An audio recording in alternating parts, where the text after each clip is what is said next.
축복합니다. 우리 좌우에 앞뒤에 계신 분에게 그렇게 얘기하겠습니다. 하나님의 복 많이 받으세요. 이렇게 한번 고백해 주실까요? 하나님의 복 많이 받으세요. 팔복의 5번째 설교를 한 게 보니까 5월 29일이었습니다.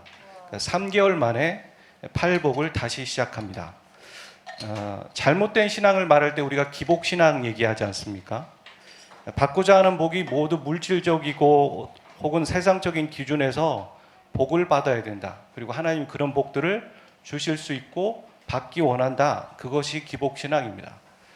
이게 왜 기복신앙이냐면 성경에는 그런 복만 있는 것이 아니라 영적이고 보이지 않는 그런 복들도 많이 있는데 굳이 세상과 물질적인 것만을 추구하는 것이 기복신앙이고 잘못된 신앙이라고 얘기하죠. 하지만 사람은 복을 받아야 합니다. 그리고 성경의 사람들은 하나님의 복을 받았습니다. 그래서 그렇게 살아갈 수 있었습니다. 그리고 하나님은 모든 복의 근원이 되시는 분이십니다. 그래서 우리도 하나님의 복을 받아야 합니다. 하나님의 복을 받아야 살아갈 수 있다라는 것이죠.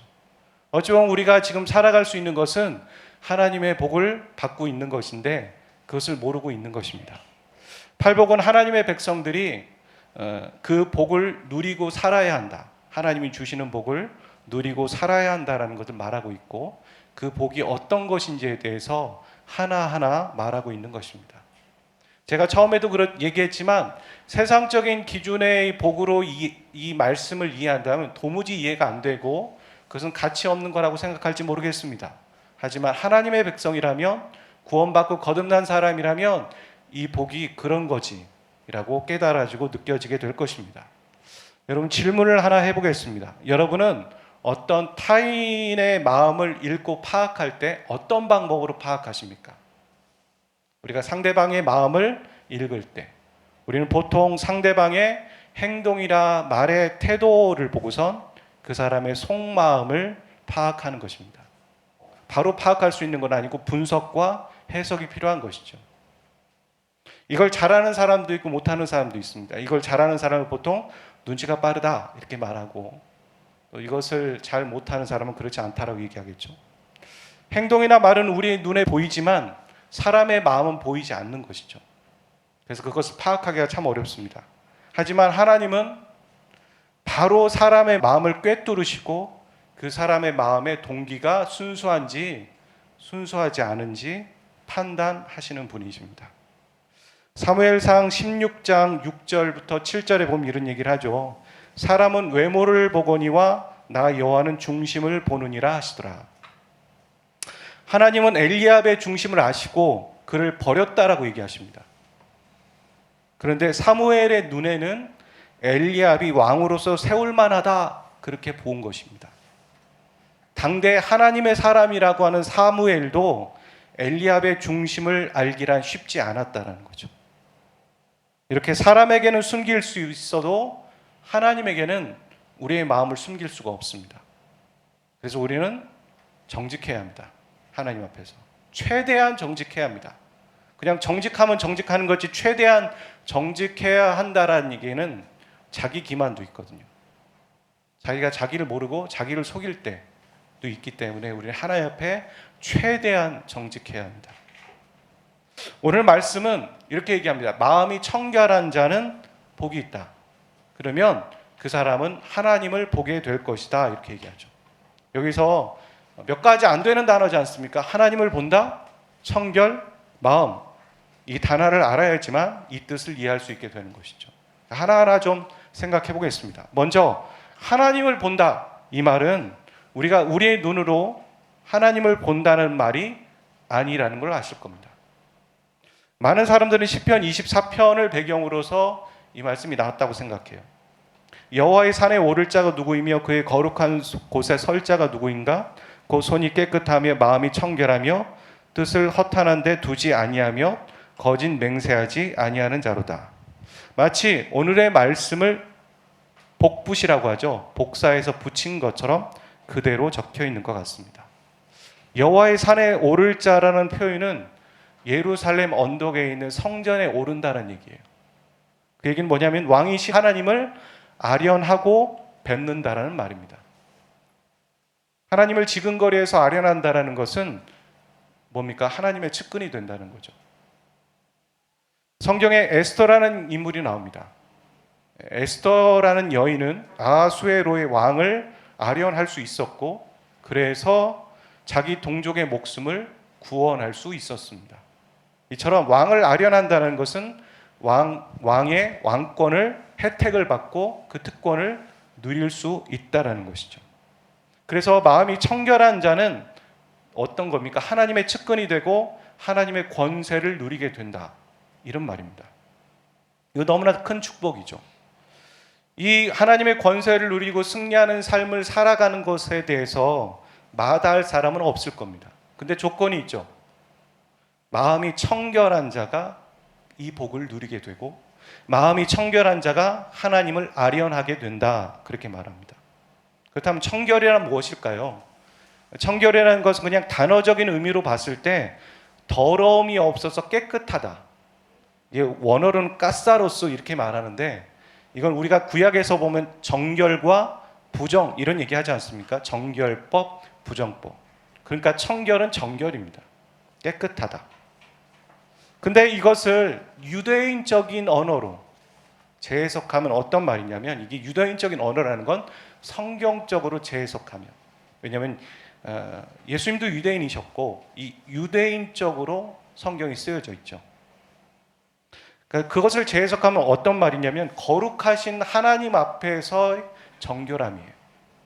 그냥 나 혼자 깨끗하다가 아니라 내가 하나님 앞에서 정결하고 하나님 앞에서 깨끗하다는 말이죠.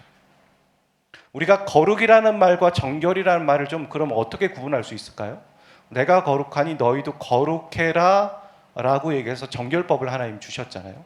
그러니까 정결은 거룩보다는 좀 하위 개념이고, 거룩의 행동적인 게 정결이죠. 그래서 하나님 앞에 유지되어야 되는 정결한 것을, 깨끗하다는 것을 정결이라고 합니다.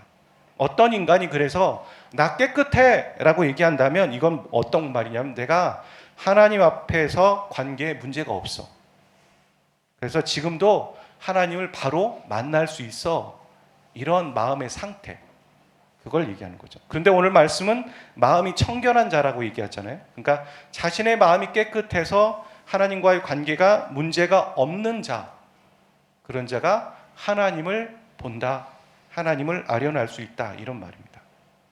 여러분 어떻습니까? 여러분은 여러분의 외모를 가꾸듯 여러분의 마음을 잘 가꾸고 계십니까? 여러분의 외모를 가꾸는 만큼 여러분의 마음을 잘 가꾸기 위해서 어떤 노력들을 하고 계십니까? 예수님 시대의 바리새인의 얘기를 해보겠습니다. 사람들은 성경에 나오는 바리새인을 보면서 아주 심성이 고약하고 나쁜 사람이다 라고 인식을 하는 것 같습니다. 하지만 그들은 이 바벨론 포로에서 이스라엘 백성들이 돌아왔을 때 영적인 각성과 부흥운동을 일으켰던 무리 중에 한 사람, 그들이 바로 바리새인이었습니다. 좋은 사람입니다. 바리새인이면서 우리가 알고 있는 유대 역사학자인 요세푸스는 이 바리새인의 영향력을 이렇게 말합니다. 예수님 당시에 바리새인의 영향력이에요. 바리새파 사람들은 유대 종파 중 하나이다. 하지만 대중에게 미치는 영향력은 매우 컸다. 왕이나 대제사장도 바리새인의 말을 신뢰했다. 사이가 좋지 않은 사두개인, 두 사이는 좋지 않았거든요. 사이가 좋지 않은 사두개인도 그들의 말을 따르지 않을 수 없었다. 유대인들은 하나님께 예배를 드리거나 기도할 때 바리새인의 지시에 따라서 행했다.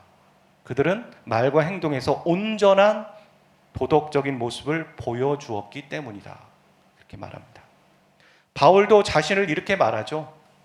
율법의 의로는 흠이 없는 자라. 본인이 바리새인이거든요. 율법의 의로는 흠이 없는 자라. 성경에 나오는 율법의 개수가 613가지입니다. 어떻게 지키면 율법의 의로는 흠이 없는 자가 될 수 있을까요? 바울은 정말 대단한 사람이었던 것 같습니다. 이 모든 걸 지켰다는 얘기죠. 바리새인은 율법을 지키는 일에 정말 칭찬받을 만한 사람들이었다는 거예요. 그런데 이들에 대해서 예수님은 이렇게까지 말씀하십니다. 이 독사의 자식들아, 이 독사의 새끼들아. 어떤 말일까요? 그 거의 뭐 쌍욕하는 수준이죠. 이 독사의 새끼들아. 어떻게 지옥의 판결을 너희가 피할 수 있을 것 같니? 그렇게 말하죠. 바리새인은 처음엔 그러지 않았지만 시간이 지나면서 율법의 정신은 없고 그냥 그 율법만을 지키는, 형식만을 지키는 그런 사람들이었습니다. 그 율법을 지키는 것뿐만 아니라 율법에 자신의 특심을 집어넣어서 플러스 알파죠. 그것까지 집어넣어서 그것을 율법화했고 그것을 다른 사람들에게 강요하면서 가르쳤습니다. 어마어마한 영향력을 갖고 있으니까. 그게 바리새인이었습니다. 여러분, 모든 법에는 그 법을 만든 취지와 정신이 있습니다. 하지만 법이 악법이 될 경우가 있는데 그 법을 만든 취지와 정신이 없어지고 그냥 그 법만 사용될 때입니다. 그럴 때 오용되고 남용될 수 있는 것이죠. 28절은 이렇게 말합니다. 이와 같이 너희도 겉으로는 사람에게 옳게 보이되 안으로는 외식과 불법이 가득하도다. 예수님은 이 바리새인의 행동들을 지적하고 계신 것이 아니라 바리새인의 그 중심에 있는 그 마음을 지적하고 계신 겁니다. 하나님과 예수님은 항상 우리의 외모를 보지 않으세요. 우리가 얼마나 몇 평, 무슨 차, 뭐 어떤 마스카라를 칠했는지, 어떤 향수를 뿌렸는지 그거 안 보세요. 하나님은 우리의 중심을 보십니다. 그래서 우리가 하나님께 나아갈 때 보여드릴 수 있는 것은 우리 중심이에요. 정직이에요, 정직. 내가 죄를 지었어도 죄 지은 모습 그대로를 보여드리는 정직. 내가 잘못된 동기를 갖고 있다면 그 동기를 그대로 보여드리는 정직. 하나님은 항상 깨끗한 걸 원하셨다면 우리를 그렇게 내버려 두지 않으셨어요. 하나님이 있는 모습 그대로를 원하시는 거죠. 여러분, 오해하지 마십시오. 마음만 있으면 형식은 중요하지 않다? 그런 말 아닙니다. 마음을 담는 그릇인 형식만 있는 게 문제였다는 것입니다. 형식이 필요 없다라는 게 아닙니다. 형식도 중요하지만 마음이 없는 바리새인을 지적하고 계신 겁니다. 마태복음 5장 17절에는 이렇게 말합니다. 같이 한번 읽어볼까요? 시작. 내가 율법이나 선지자를 폐하러 온 줄로 생각하지 말라. 폐하러 온 것이 아니요 완전하게 하려 함이라. 예수님이 오셨다고 율법이 없어지는 게 아닙니다. 다 파해지는 게 아닙니다. 오히려 예수님은 그 율법을 완성하기 위해 오셨다라는 거죠. 율법의 완성은 뭘까요? 예수님이 이렇게 말씀하시는. 그게 바로 바리새인에게 없었던 것입니다. 바리새인에게 없었던 그것을 예수님은 가지고 오신 거예요. 하나 말씀 더 읽어보죠. 마태복음 22장 37절에서 40절 말씀, 좀 긴데요. 시작. 예수께서 이르시되 내 마음을 다하고 목숨을 다하고 뜻을 다하여 주 너의 하나님을 사랑하라 하셨으니 이것이 크고 첫째 되는 계명이요 둘째도 그와 같으니 내 이웃을 내 자신과 같이 사랑하라 하셨으니 이 두 계명이 온 율법과 선지자의 강령이라. 여러분, 율법의 정신은 하나님을 사랑하는 것이고 이웃을 사랑하는 겁니다. 율법의 정신은 사랑입니다. 그 사랑이 있을 때 그 율법을 지킬 수 있어요. 그 사랑이 있을 때 하나님의 말씀을 지킬 수 있는 겁니다. 그런데 바리새인뿐만 아니라 우리 안에도 그 사랑이 없는 거예요. 그걸 알고 예수님은 오신 거예요. 내가 그 율법을 폐하러 온 것이 아니라 완성하러 왔고 그 사랑이 없는 것을 알고 내가 내 자신을 희생함으로 너희들에게 그 사랑을 보여주겠다. 너희들에게 먼저 그 사랑을 보여주겠다 하신 거죠.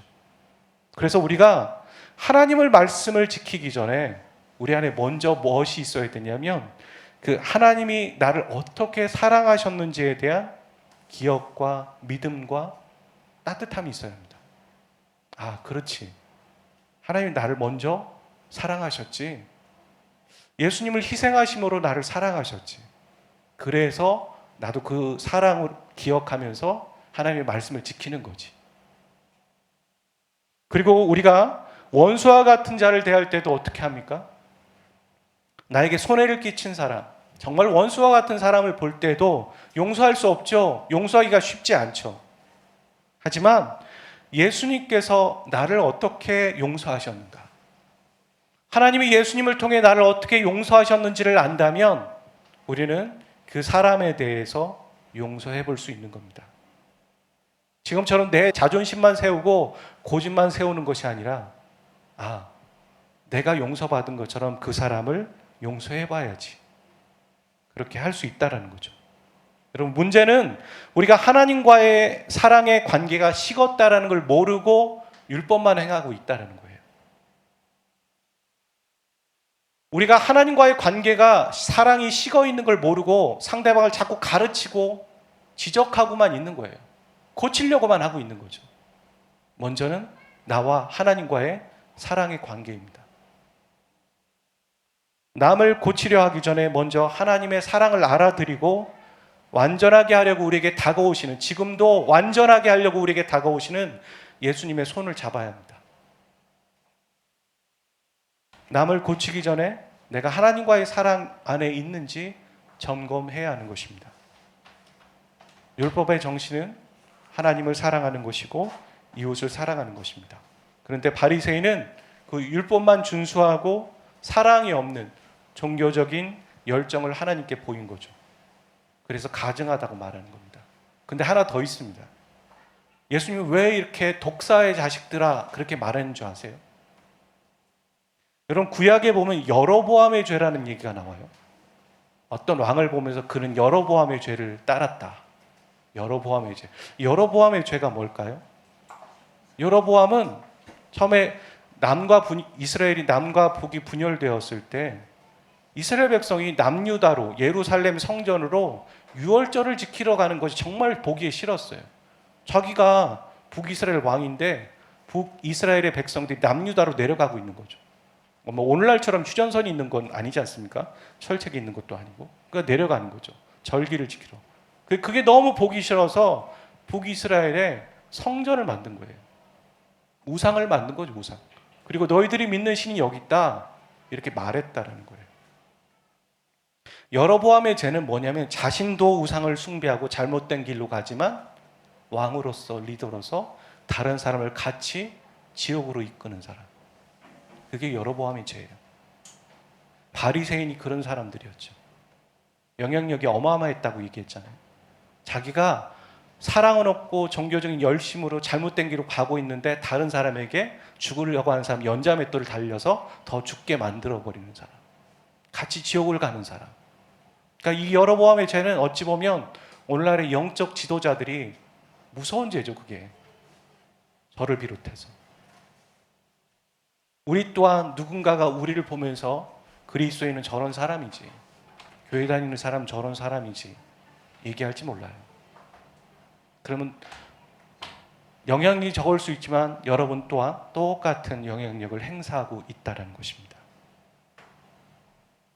저는 이 말씀을 준비하면서 그런 생각이 들었어요. 바리새인이 율법의 정신은 없지만 그 형식과 율법을 지키는 일엔 철두철미했잖아요. 그걸 보면서 그래, 우리는 바리새인처럼 살아가지 않고 그 사랑이 있어야 돼, 율법의 정신이 있어야 돼가 아니라 오늘날 예수님이 오신다면 우리에게 뭐라고 말씀하실까? 야, 너희들은 좀 바리새인처럼 율법의 그 형식이라도 좀 따라봐라. 열심이라도 해봐라. 그 특심이라도 좀 보여봐. 저와 여러분에게 그렇게 말씀하지 않으실까? 어찌보면 우리는 사랑도 없고 그 율법을 지키려고 하는 의지와 결단도 없는, 두 가지 다 없는 건 아닐까? 말씀을 준비하면서 좀 희망이 아니라 좀 답답했습니다. 제 자신을 보면서도 그렇고 우리 모두를 보면서도 좀 답답하다, 그런 생각이 좀 들었습니다. 여러분, 마음에 순수한 동기로 항상 가득 찬 사람은 없어요. 마음이 오염되고 마음이 빼앗길 때가 참 많은 것 같습니다. 오염되고 빼앗긴 다음에 다시 돌이키는 건 쉽지 않은 것 같아요.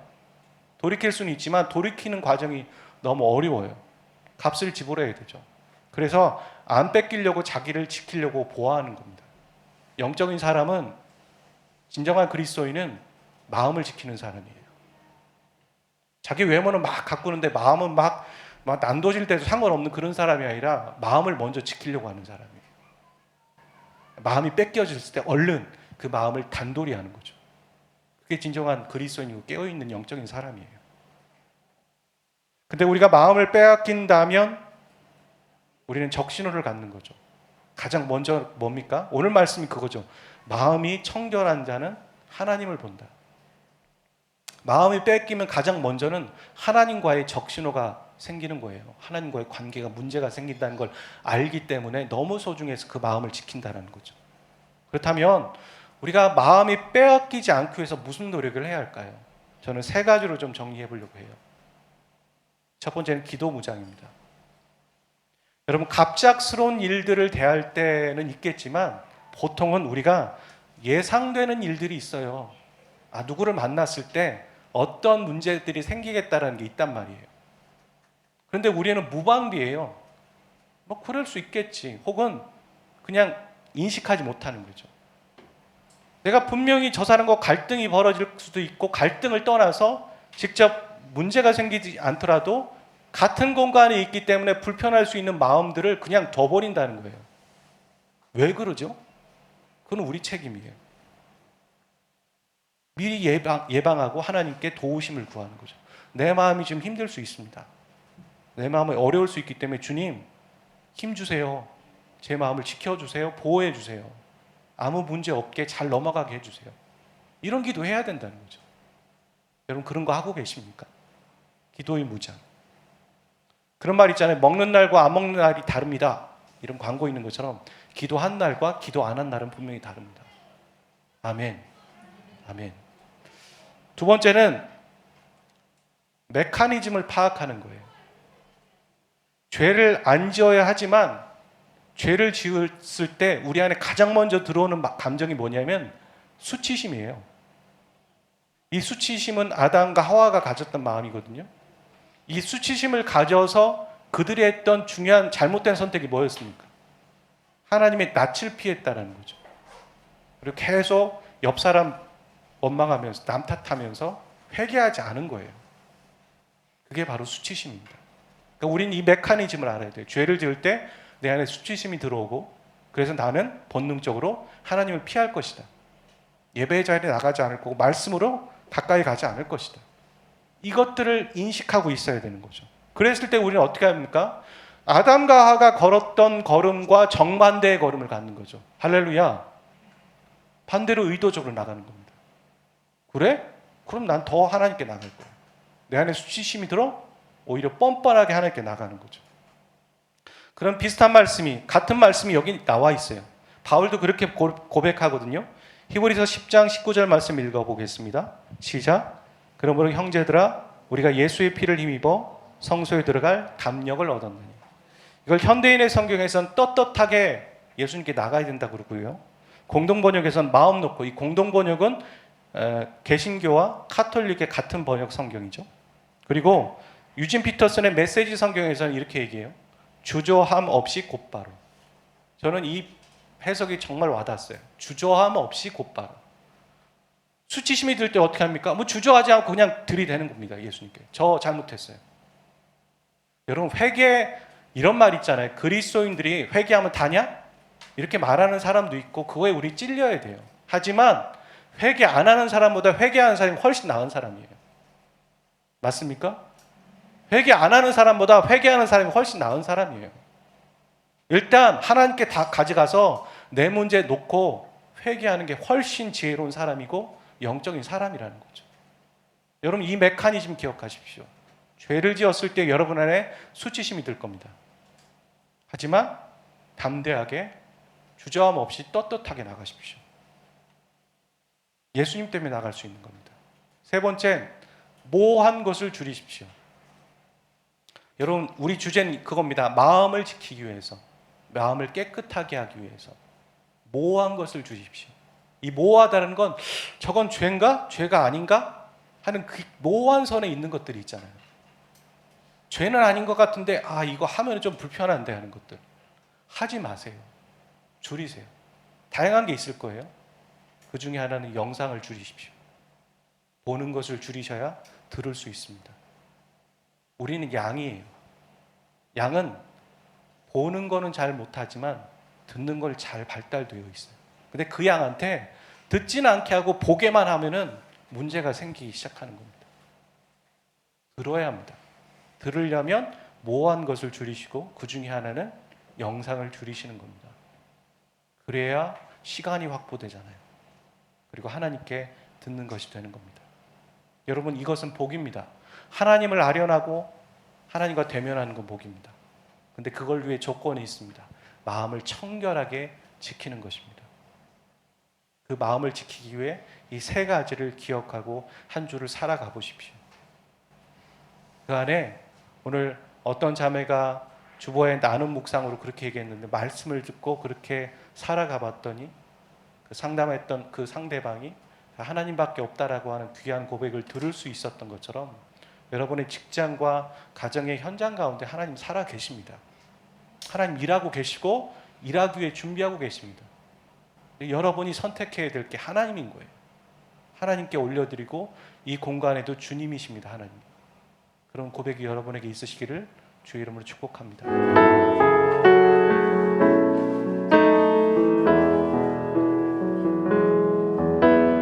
나의 마음은 정금과 같이 정결케 하소서. 나의 마음은 정금과 같이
시간 두 손을 주님께 올려드리고 같이 우리 자신을 일주일의 삶을 올려드리며 기도합니다. 주님, 기도로 무장하는 제가 되기를 원합니다. 죄 지었을 때 하나님께 주저함없이 나를 던지고 회개하는 내가 되기를 원합니다. 주님, 또한 내가 모호하다고 생각하는 것들, 하나님 그것들을 줄이고 듣는 시간을 갖기를 원합니다. 그런 제가 되기를 위해 주님, 나를 올려드리오니 내 안에 성령으로 충만하게 하시고 하나님의 사랑으로만 충만하는 시간 되게 도와주십시오. 이 시간 같이 기도하도록 하겠습니다.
주님께 나가고자 하는 그 갈망을 받아주십시오.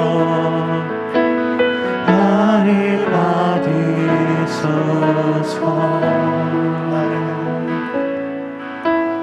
나를 받으소서.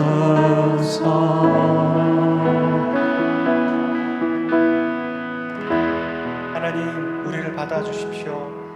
거룩한 산제물로 일주일의 삶을 살아가기를 소원하고 다시 한번 다짐합니다. 우리가 마음이 뺏기려고 할 때 성령님 우리에게 가르쳐 주십시오. 아들아, 딸아, 너 지금 중요한 시간이야. 네 마음이 뺏기지 않길 위해 기도해라, 무장해라. 그렇게 말씀하시는 주의 성령의 음성을 우리가 들을 수 있도록 우리의 귀를 열어주시고 우리의 마음을 열어주십시오. 우리가 한 주 마음이 청결하고 그래서 하나님을 만나고 아련할 수 있다는 이 복을 누릴 수 있는 베델 성도 모든 예배자들 되기를 소원합니다. 이 모든 말씀 우리 주 예수 그리스도의 이름으로 기도하였습니다. 아멘. 이제는 우리 주 예수 그리스도의 은혜와 아버지 하나님 극진하신 사랑하심과 성령님 교통하심이 이 말씀 듣고 그 복을 누리기로 결정하는 모든 예배자들 그 심령 위에 이제부터 영원까지 항상 함께 하시기를 간절히 축원하옵나이다. 아멘.